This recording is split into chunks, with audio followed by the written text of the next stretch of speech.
আজই ডাউনলোড করুন আর এনজয় করুন আপনার পছন্দের শো। উনি তো নিজেই চান যে পারু এবারে ভোটটা জিতুক। ওনার তো বয়স হচ্ছে, হাজারটা কাজ।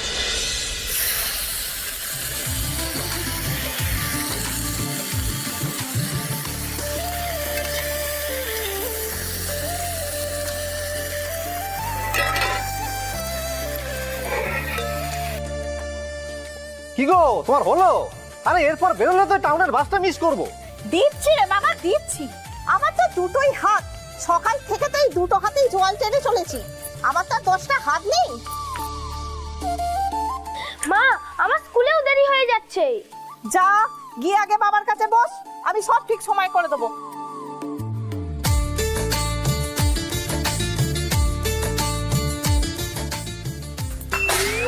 আরে কি হলো কি? আরে কি হলো? এই দেখো। কি আবার হবে? বাসন পড়ে গেল। এত তাড়াতাড়ি কি কোনো কাজ করা যায়?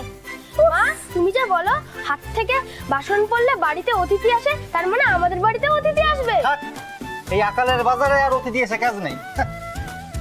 এমনি আকালের বাজারে নিজেরা দুমুটা খেতে পাচ্ছি, এই অনেক। আরে আপনারা, আরে আসুন আসুন, কি সৌভাগ্য আমাদের, আসুন। আমরা এই পাশেই এসেছিলাম পরাশর বাবুর বাড়িতে, আওয়াজ পেলাম তাই ভাবলাম কিছু হয়েছে। না না, ওই বাসন পড়ে গেল আর কি।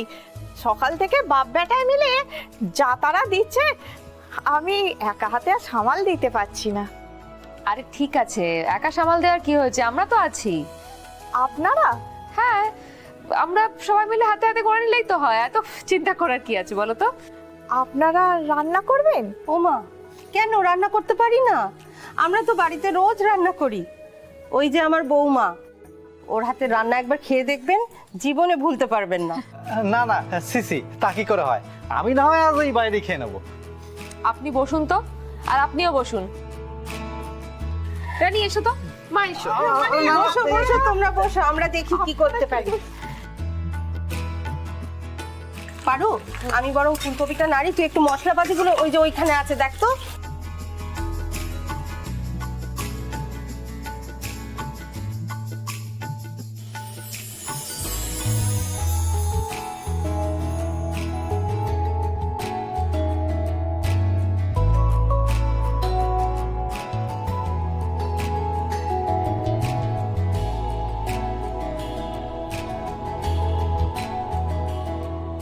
আসুন, আপনিও বসে পড়ুন। না না, আমি পরে খাবো, আমি এখন খাবো না। কেন পরে কেন শুনি? প্রত্যেক দিন তো সবাইকে খাইয়ে তারপর খান, আজকের দিনটা তিনজনে একটু একসাথে বসে খান না, কি হয়েছে? আরে বসো বসো, উনি যখন এত করে বলছেন বসো। আসুন তো, এসো আসুন। মা, এসো এসো আসুন, আসো, খেয়ে নিন। সকলের সঙ্গে খাও।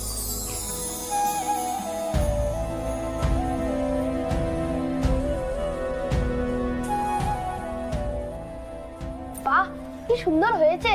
তাই না? সবটাই আমার ননদের হাতের গুণ। সত্যিই তাই, ভাগ্যিস আজ আপনারা এলেন, নইলে যে আজকে ওকে না খেয়ে বাইরে বেরোতে হতো। আমরা বেরিয়েছিলাম ওই ভোটের প্রচারে। হ্যাঁ, আসলে আপনারা শুনেছেন নিশ্চয়ই যে আমি মন্দির কমিটির ইলেকশনে দাঁড়িয়েছি, তার জন্য একটু সবার সাথে কথা বলতে এসেছিলাম। দেখুন, আমরা জানি যে আপনি আপনার বাবার বিরুদ্ধে ভোটে দাঁড়িয়েছেন, কিন্তু আমি রায় সাহেবের বিরুদ্ধে যেতে পারবো না। ওনার কাছে অনেকগুলো টাকা দেনা আছে। বিরুদ্ধে কেন যেতে হবে? উনি তো নিজেই চান যে পারু এবারে ভোটটা জিতুক। ওনার তো বয়স হচ্ছে, হাজারটা কাজ। মা চুপ কর পারু, আমাকে কথা বলতে দে। উনি যে নিজে দাঁড়িয়েছেন তাই তো, বছরের পর বছর কোনো প্রতিপক্ষ ছাড়া একটা বিনা প্রতিদ্বন্দ্বিতায় চেয়ার আটকে রাখা, এটা তো ভালো দেখায় না বলুন। সেই জন্য উনি নিজেই বলেছেন এবার পারু যেন দাঁড়ায়। আমাকে তো উনি নিজেই বললেন, যাও লক্ষ্মী, পারুর পাশে দাঁড়াও। রায় সাহেব নিজে বলেছে কথা? হ্যাঁ, নিজেই তো বললেন। আপনার বিশ্বাস হচ্ছে না তাই তো? আচ্ছা, নিজের কানে শুনলে তবে বিশ্বাস হবে তো। দাঁড়ান, আমি ওনাকে একটা ফোন করছি।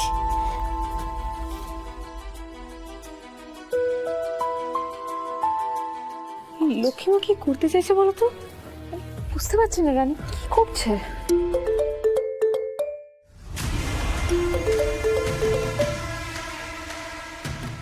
কি ব্যাপার তোমার? হ্যাঁ, সকাল থেকে তোমার দেখা নেই। ওই আমি তো একটু ভোটের প্রচারে বেরিয়েছি। কি ব্যাপার, তুমিও প্রচারে নেমে গেছো নাকি? কি করব বলুন রায় সাহেব, পরিবারের মান সম্মানের ব্যাপার, এটুকু তো করতেই হয়।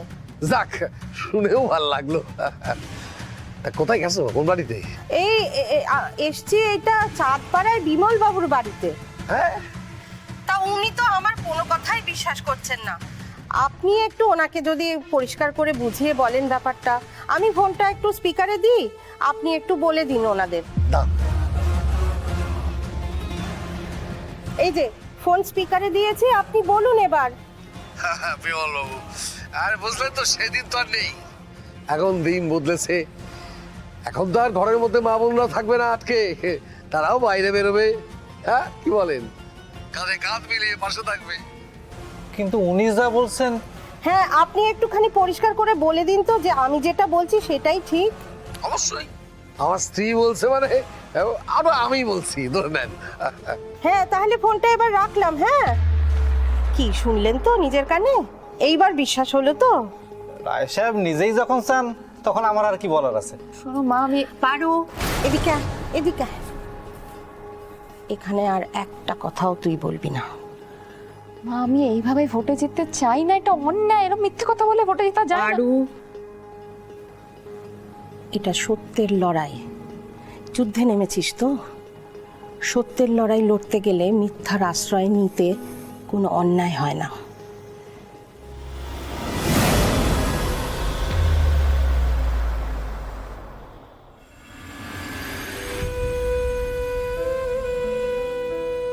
কিরে, তোদের হলো না এখনো? হ্যাঁ, এই তো দাদামণি লিখেছি, দেখো তো। দেখি কতজন হলো? বাবা, 23 জন। আচ্ছা, 23 জন ভোটার। শোনো বাবা, এই যে কজন ভোটার, এরা সবাই আমাকে ভোট দিত, এরা বারুকেও ভোট দেবে। তোর সেটা মনে হয়? কেন মনে হবে না কেন? আরে বাবা, ওরা তো আমাকে ভোট দিত, তো আমাকে যারা ভোট দেবে তারা বারুকেও ভোট দেবে, এটাই স্বাভাবিক। ভোটের রাজনীতি সমীকরণটা অত সোজা নয়। তোর মা যেদিনকে ভোটে দাঁড়িয়েছিল সেই তখন থেকে আমি দেখছি। আসলে কি জানিস তো, এই সমাজটা মেয়েদেরকে ক্ষমতায় ঠিক দেখতে চায় না। একটা দুর্নীতিপরায়ণ পুরুষের শাসন কিন্তু তারা মেনে নেয়, কিন্তু একটা সৎ মহিলাকে মাথার উপর কিছুতেই সহ্য করবে না। জানি বাবা, বারু কিন্তু খুব খাটছে, জানো তো। বাড়ি বাড়ি যাচ্ছে, নিজে গিয়ে সবাইকে বলছে যাতে ভোটটা ওকে দেওয়া হয়, বোঝাচ্ছে। আরে পার্বতী আমাদের লক্ষ্মী মেয়ে, ওকে নিয়ে আমি চিন্তা করছি না। ও যে কাজটায় হাত দেবে সেটা ও শেষ করে ছাড়বে।